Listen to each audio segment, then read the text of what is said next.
When I was a kid and someone called me a name that hurt my feelings, I would cry, get upset, and run tell my mom what happened. And the first thing she would say was, "Sticks and stones may break my bones, but words will never hurt me." I know now that she was trying to make me stronger. She was trying to teach me not to let other people's opinions destroy me. But as a child, I never fully understood that saying, because the words did hurt me, not physically, but mentally, emotionally, spiritually.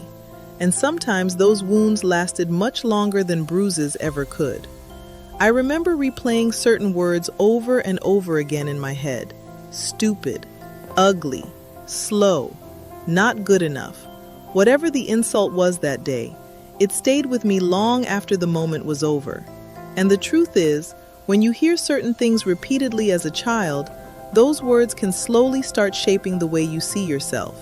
That is why words are powerful.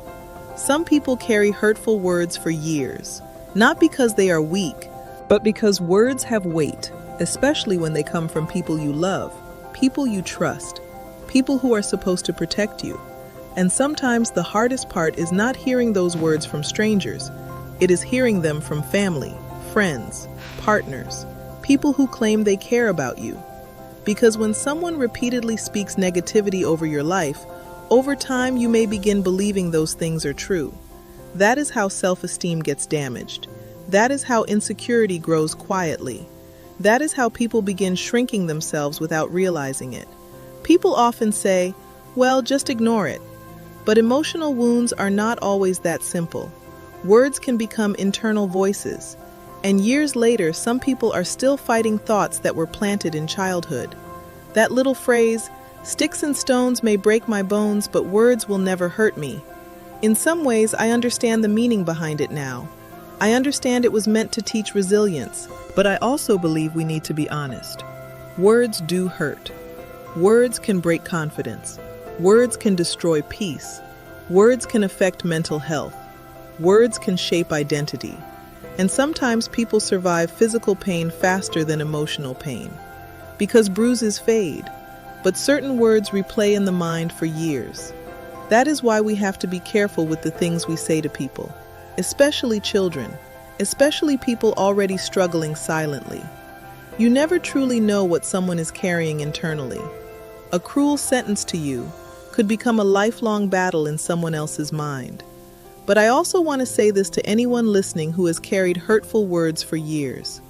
What people called you is not who you are. You are not every insult thrown at you during your lowest moments. You are not the names people used when they were angry, cruel, insecure, or trying to break your spirit.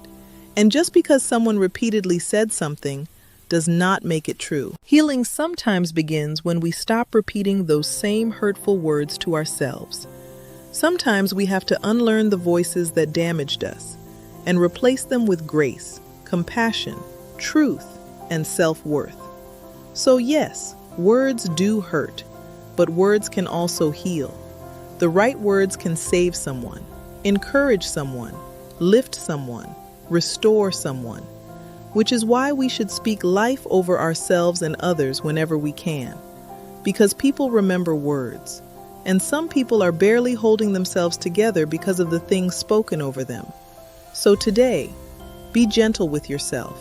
And if nobody has told you lately, you matter, you are worthy, and you deserve kindness too.